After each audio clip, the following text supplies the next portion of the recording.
Reverendíssimo Diácono Walter, queridos irmãos e queridas irmãs, terceiro domingo da Páscoa, a liturgia, através das leituras que nós acabamos de ouvir, a liturgia vai nos oferecendo elementos para aumentar a nossa fé, solidificar ainda mais o nosso modo de crer. E todas as leituras aqui das narrativas sobre a ressurreição, os 4 evangelistas, depois São Paulo, sempre o objetivo é o mesmo. Diante daquela comunidade incrédula dos apóstolos, acuada por medo dos judeus, sempre as narrativas da ressurreição tinham esse objetivo: vencer a incredulidade e entregar nas mãos deles essa missão de serem testemunhas da ressurreição. Toda hora os apóstolos repetem isso: e nós somos testemunhas. São Pedro, na primeira leitura, pregando aos judeus, vai mostrar tudo aquilo que as Escrituras anunciavam sobre o mistério do Cristo, sobre a Páscoa, e nós somos testemunhas de tudo isso. Portanto, a ressurreição de Cristo é o evento central da nossa fé. E é diante desse evento que marca a história, que divide a nossa vida, que nós hoje somos chamados a continuar também a testemunhar. Ao longo da história, muitos tentaram negar essa ressurreição. Era algo escandaloso demais falar em ressurreição da carne, falar em um corpo glorioso, corpo espiritual. Isso era escandaloso demais. Quanto à imortalidade da alma, já os filósofos gregos, por exemplo, Platão, falava sobre isso. Mas a carne, um corpo que ressuscita, isso era um escândalo para o mundo antigo. E o cristianismo traz essa novidade para o mundo. É por isso que nas narrativas da ressurreição, os evangelhos insistem em mostrar essa corporeidade do Cristo, essas dimensões físicas. A toda hora Jesus repete assim: sou eu mesmo, olha as minhas mãos, olha o meu lado aberto, vocês têm alguma coisa aí para comer? Com esses elementos e detalhes físicos, Jesus vai insistindo que não é um evento meramente espiritual, que não é uma reanimação de um corpo voltando a essa vida biológica. Quem estava aqui na semana passada, eu insistia muito dizendo sobre isso. Agora, a ressurreição para nós, a ressurreição de Jesus, o que Ele inaugurou, é a entrada do homem no mundo de Deus. É algo novo, nós não conhecíamos isso. Nós não sabíamos dessa existência de um corpo glorioso. Nós só conhecíamos o corpo físico. Por isso Jesus entra com as portas fechadas. Aqui também São Lucas, como os outros evangelistas, nos recorda que Jesus faz uma saudação: a paz esteja convosco. Porque havia medo, claro que havia medo. E aqueles discípulos acuados pensavam que estavam vendo um fantasma. Diante do mistério, o homem se cala. O homem é ultrapassado na sua inteligência, ele não tem respostas humanas, tem medo. Jesus insiste: a paz esteja convosco, não tenhais medo, tocai em mim e vede, sou eu mesmo.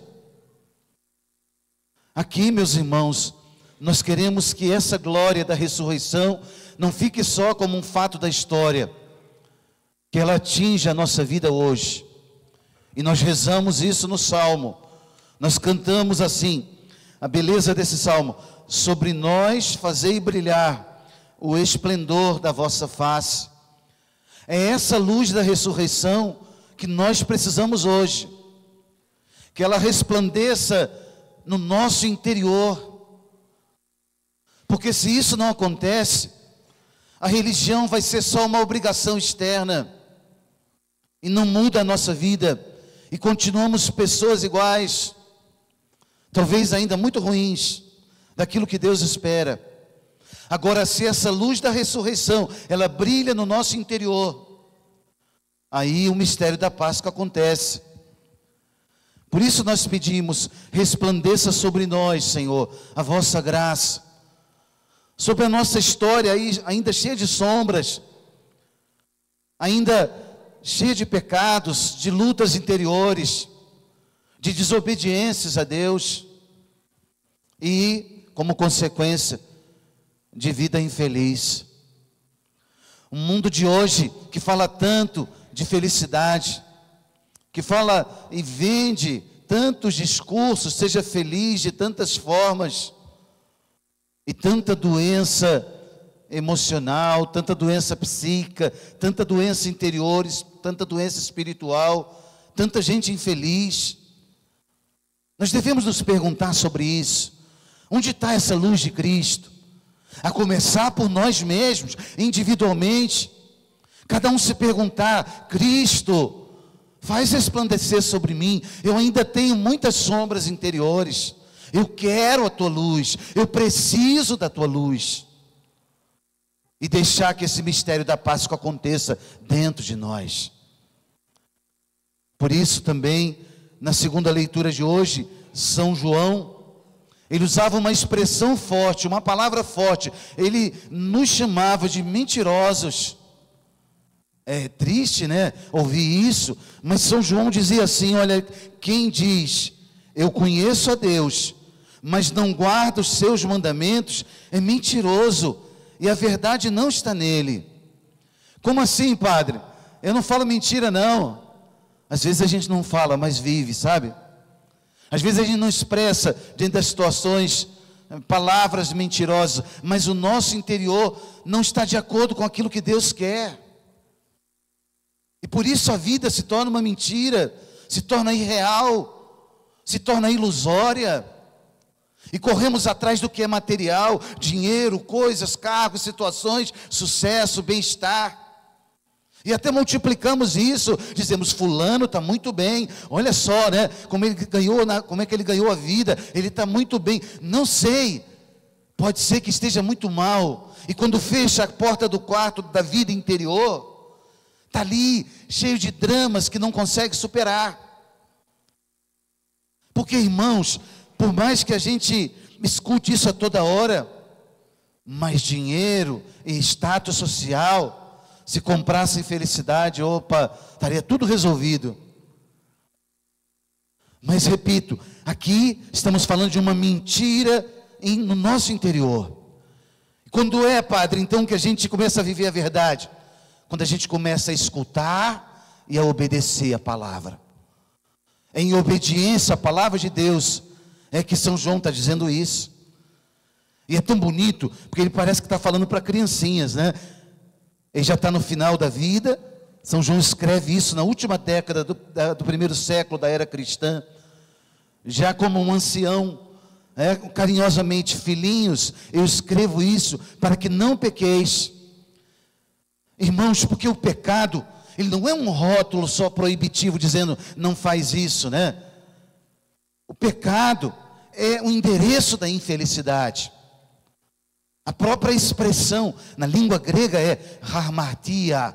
Harmartia quer dizer errar o alvo. Eu erro o alvo da minha vida, da minha existência, do porquê eu estou aqui, porque eu fui criado. Eu fui criado para ser feliz, e você também. A experiência da harmartia é errar o alvo. Essa é a tradução do pecado na Bíblia. Se você for lá no original grego, você vai ler essa palavra, harmartia, errar o alvo. E é ruim quando a gente erra, né? Sabe quando a gente coloca lá no aplicativo, o GPS, e aí recalculando a rota. E é ruim, ainda mais se você está num lugar desconhecido, né? E a vida é esse contínuo mistério. O amanhã é desconhecido. Eu preciso recalcular a rota. Deus, fala comigo de novo. Eu não estou escutando bem. Talvez eu não tenha calculado bem, colocado o endereço correto. Deus me ajuda.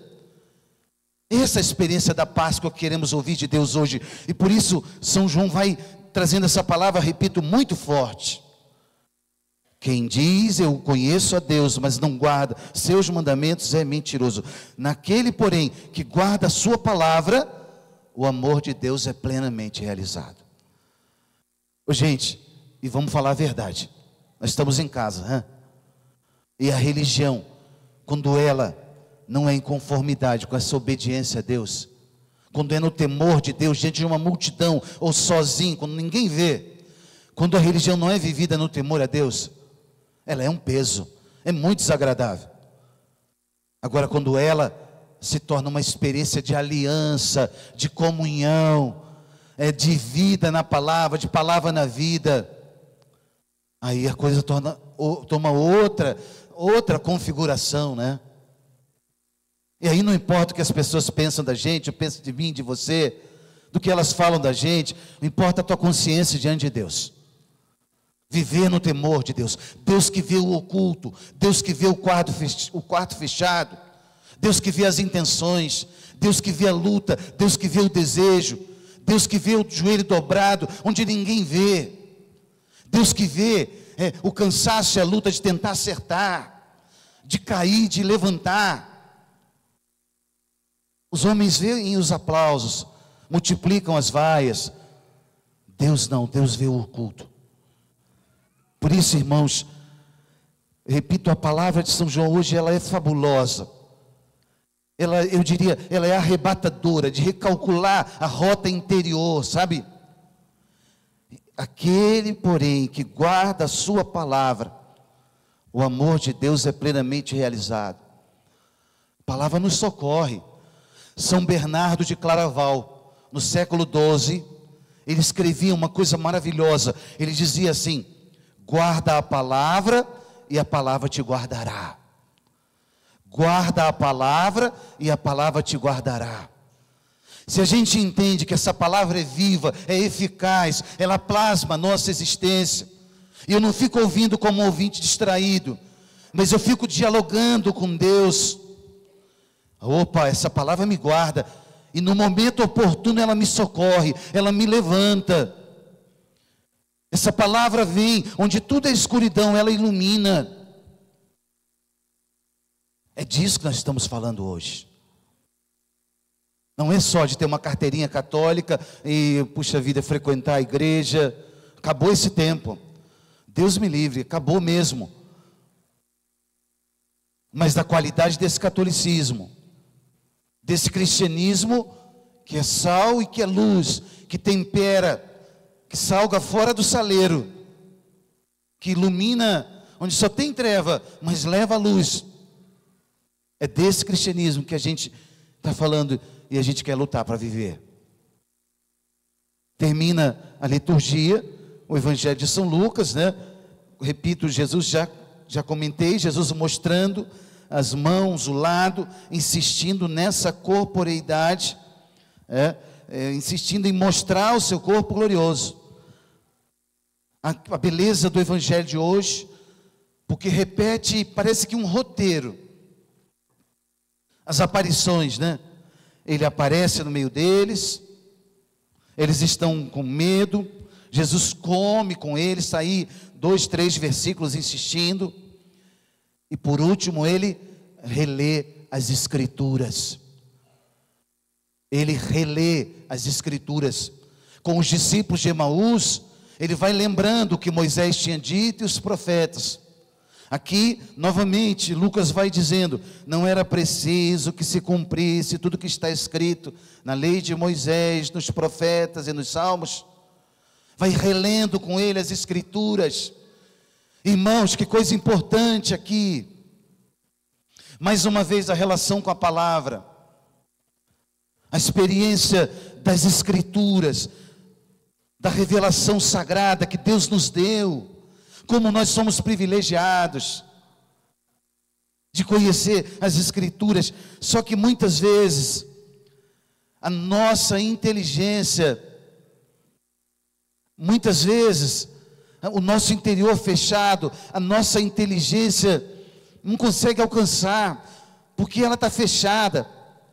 Está como, sabe, também como a nossa visão tantas vezes obscurecida.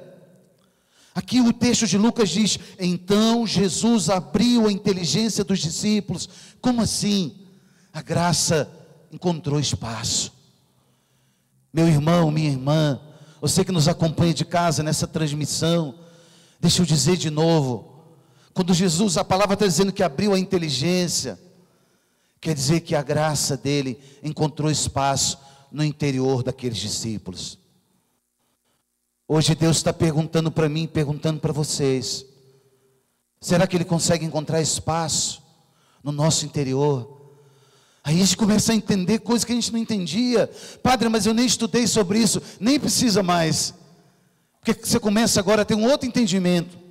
É um dom do Espírito, dom da sabedoria, que não é só uma concatenação lógica. Dom da sabedoria, a gente começa a saborear as coisas do alto de outra forma, na liturgia, na Eucaristia, na palavra, na beleza do canto sacro. A gente começa a saborear os dons de Deus, na pureza do sorriso dessa criança, e assim por diante. Abriu a inteligência, quer dizer, encontrou espaço para a graça. O interior agora começou a enxergar e entender de outro jeito. E aí, eles entenderam as Escrituras. E aí Jesus termina entregando para eles a missão, E entrega para nós hoje. E entrega para nós hoje. Falando de um futuro, dizendo: olhem para o futuro. Em seu nome era preciso que o Cristo sofresse. Em seu nome serão anunciados.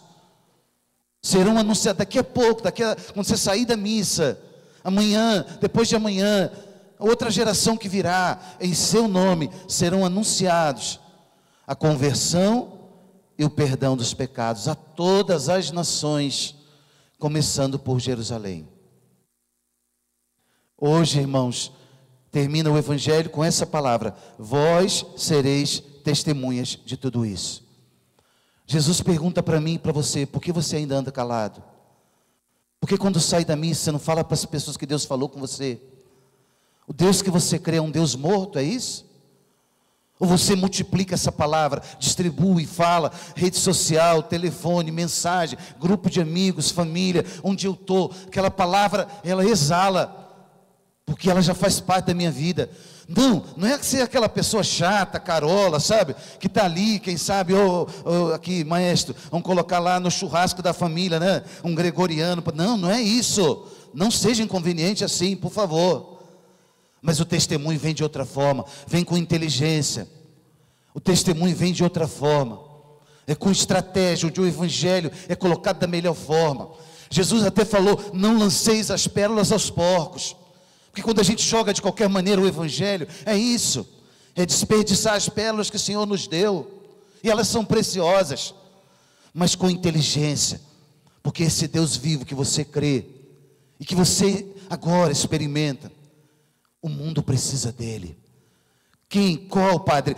Todas as nações. A palavra entregou para nós hoje essa verdade, todas, porque Jesus Cristo é a revelação maior de Deus para nós.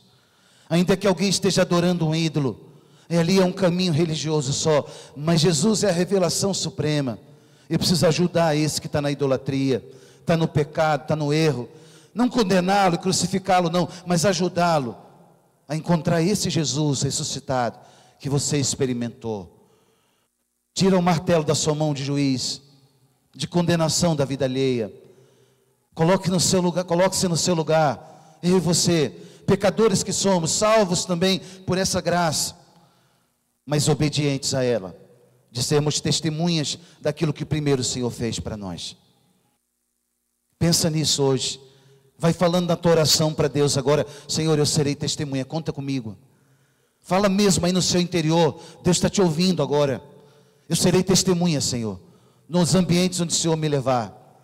Dá-me a tua graça, conta comigo, eu quero ser tua testemunha lá fora. E aí, a palavra do Senhor vai sendo multiplicada, como Ele espera de nós. Que Nossa Senhora, nossa mãe, e São José, nosso Pai e Senhor, intercedam por nós. Em nome do Pai, do Filho e do Espírito Santo.